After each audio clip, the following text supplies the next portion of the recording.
Honorable Chairman, eminent professors and scientists, ladies and gentlemen. As we begin this 14th ICOS meeting here in Houston, I would like to express my appreciation to each of you for your commitment to and support for this conference and its theme, absolute values, and a new cultural revolution. Since I was unable to be with you at last year's ICOS in Washington, I am particularly moved to stand before you this morning.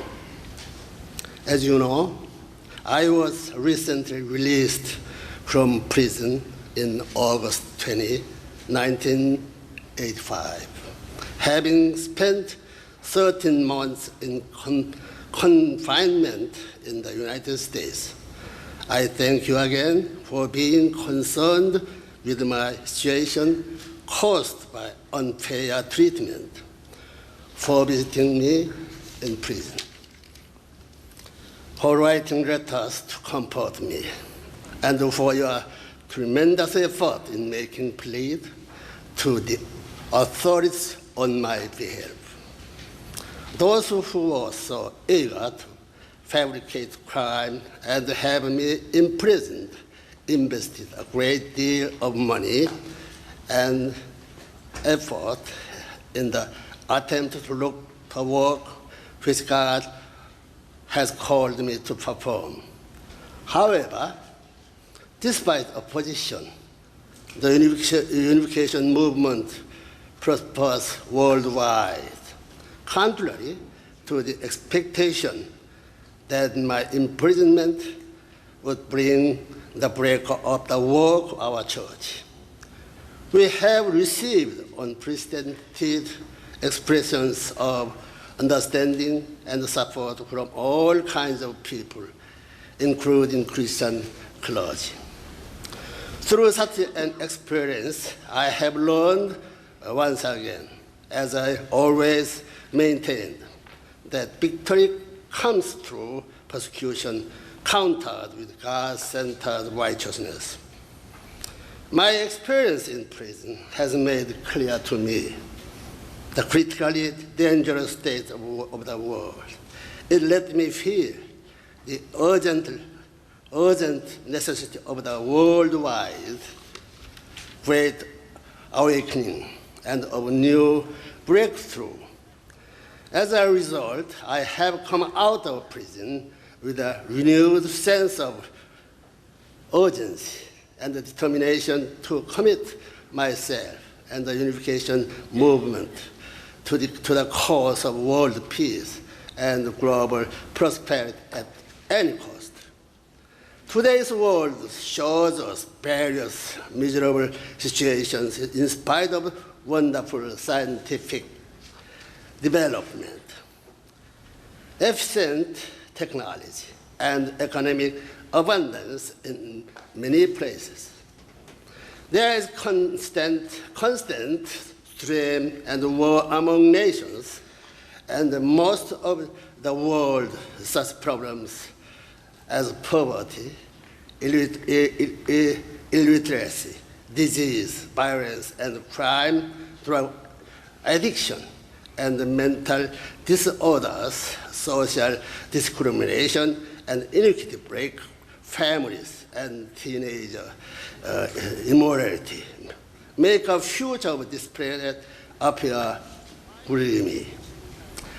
Why do anxiety and agony increasing day by day, even though many scholars, especially consensus distinguished scholars, have been devoting themselves toward realizing a happy, ideal world? The reason must be mental exhaustion and a moral, spiritual crisis. Traditional value systems are now inadequate for societies which are changing with unprecedented speed. Ethics and morals have ceased to fully function. Criteria for goodness have been disappearing. At a time when these problems are causing self-contradiction, conflict, and disunity both in ideal lives and on the social level, how can we speak a moral standard or of eternity? If in such a reality there is no God, then we cannot at all expect complete ideals or happiness ever to be realized. We would conclude that the world cannot but perish.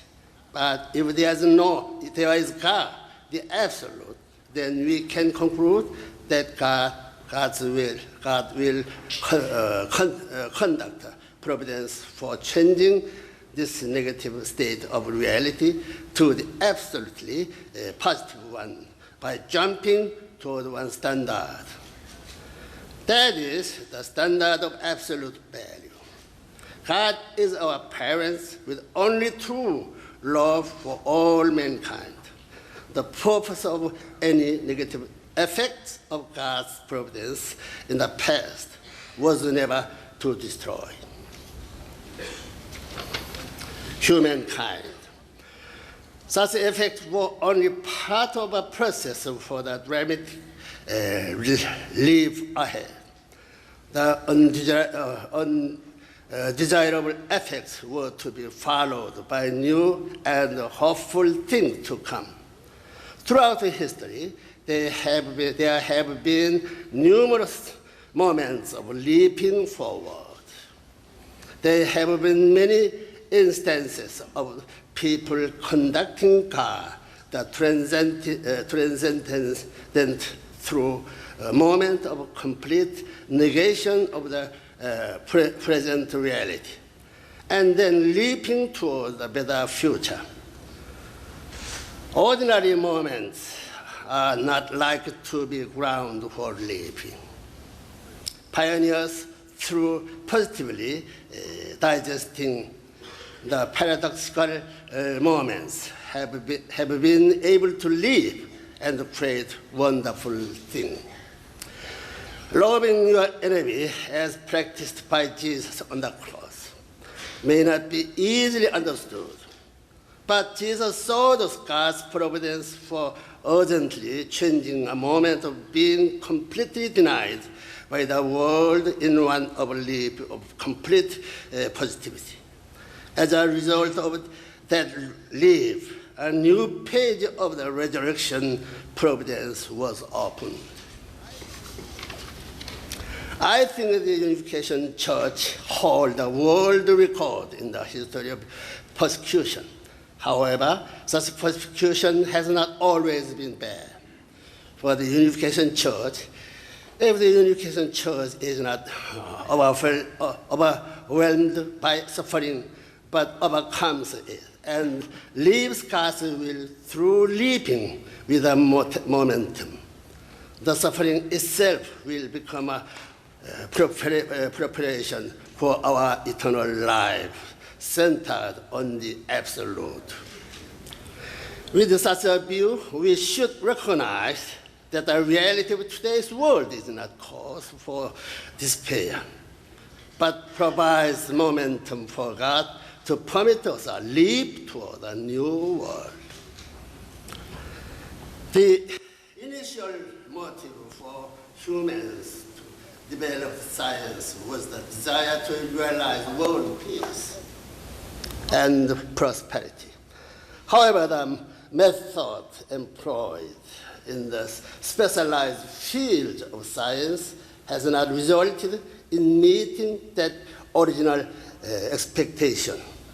Our expectation of science was centered on the well-being of humankind, but instead science has mostly been concerned with developing the material environment, which is the object of human beings who are subject The true happiness of humankind has not been realized by the scientific pursuit of higher living standards or by applying theories of political economic equality.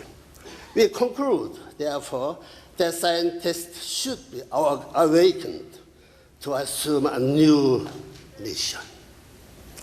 Today's man is urged to establish, through insight into the depths of being, a new standard of ethics centered on the absolute order of reality. The new ethics requires us to love nature, to reconsider the dignity of human beings, to seek love among all mankind, and to search for God as the origin of love.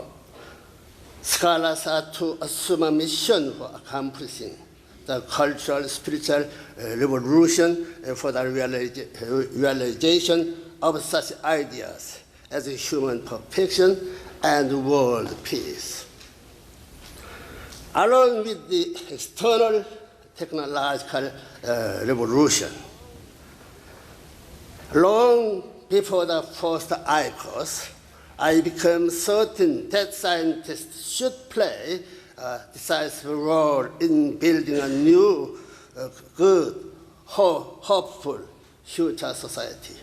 My support and enthusiasm for IQOS for the past 14 years has come from my respect and my expectation for scholars' potential to solve the problems of the world. I hope that such a potential can be developed and mobilized through IQOS, and that scholars with responsibility will actively contribute to the realization of a new cultural revolution. This is 14th IQOS. The number 14 is twice number 7. According to unification theology, the number 7, like the number 3, is an important number signifying perfection. Up until now, IQOS has been committing itself to relating scientific studies with the discovery and the realization of absolute values. In addition, it has been concerned with the integration of knowledge, that is, with an interdisciplinary and integrated approach to the understanding of reality. The criterion for absolute value comes from God as the origin of absolute value, absolute love. Without establishing absolute values, an integrated approach is not possible. Many people have now come to realize the necessity of absolute values. I am grateful that the chairman and the members of the planning committee have overcome misunderstandings and worked on this new path as pioneers. From now on, where is IQOS supposed to head? Could it be satisfied with annual conferences, just as before? My answer to this question centered on my recent emphasis on the new cultural revolution. I think that the potential and the foundation for realizing the original ideals and the happiness of humankind is greatly endangered. Since mankind is now challenged most seriously and essentially by evil, we as the IQOS family should stand up and actively assume the great mission for creating the world of new culture, which must be established at any cost. exploration of absolute values cannot be meaningful for its own sake. Truth has eternal direction, and the ideal world centered on absolute values must be concretely realized. This realization requires that we act determinedly and leave behind the difficulty found in the present reality. Today the world should change. Now is the time the scholars to responsibly come to the forefront, advancing toward a new cultural revolution centered on God's truth and law. The new cultural revolution should pursue God's ideal for humanity and all creation. In order for this ideal to be accomplished, each of us should fulfill our responsibility in realizing true law, not only knowledge as absolute value. Humankind should now leap forward, creation of the culture of a new dimension through which we can completely overcome the limits of finite reality. Is it demanded we should wake up from the illusion and laxity of any arrogant belief that the power of human reason alone can bring about the perfection of our individuals and the world without related to God's expectation for the original human character and without related to God's providence behind the turmoil of human history.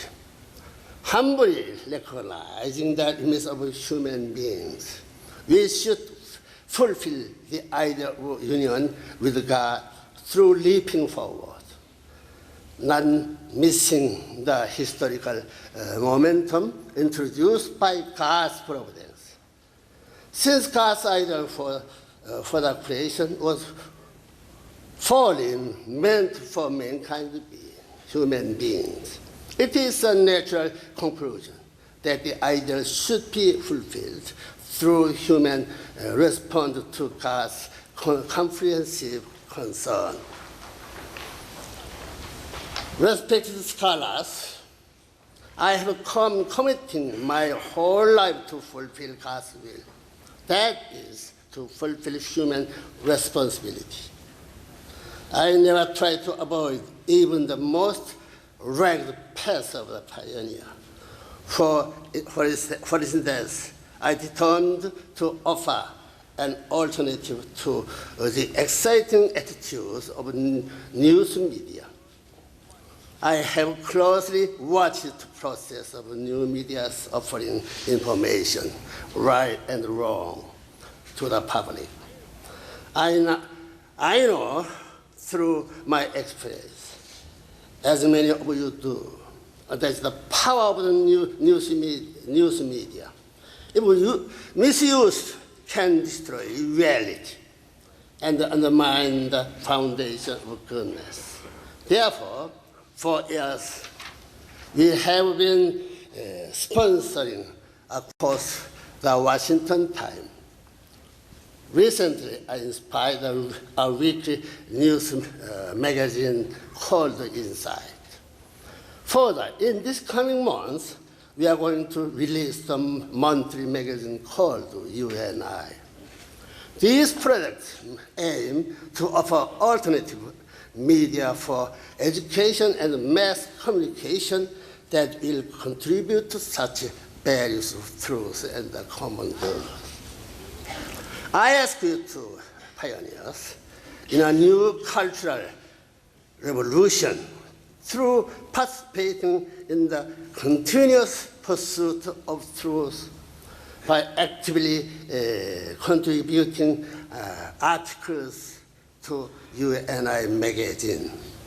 Furthermore, I envision the publication of dictionaries for the different specialized fields of science, with the help of a worldwide PWPA membership and proven house publisher. All this will come part of preparation for publishing an encyclopedia of human events, which will, under the guidance of absolute values, contribute to right insight into the original human capital and become proper material for education. Respected scholars remaining indifferent to the exciting world of paradoxes, posing no alternatives. Could we say that we have fulfilled our leadership and the social responsibility? We must show the standard through not missing this precious momentum which has come not merely by chance, which such God has granted us historically and globally. We should be example ourselves by leaping ahead and firmly awake all people who fight against injustice. Leaping involves risk, adventure. Fully dimensioned adventure on the false foundation would bring greater difficulties. However, wherever there is a truth, there is always bound to be its practice. We must be champions for the practice of absolute values and actively lead the world. I hope that this conference will not only become a forum for free discussions in which useful conclusions are reached, but that it will also become a historical event through which we, with all our determination, can push this suffering world to give birth to the world of a new culture.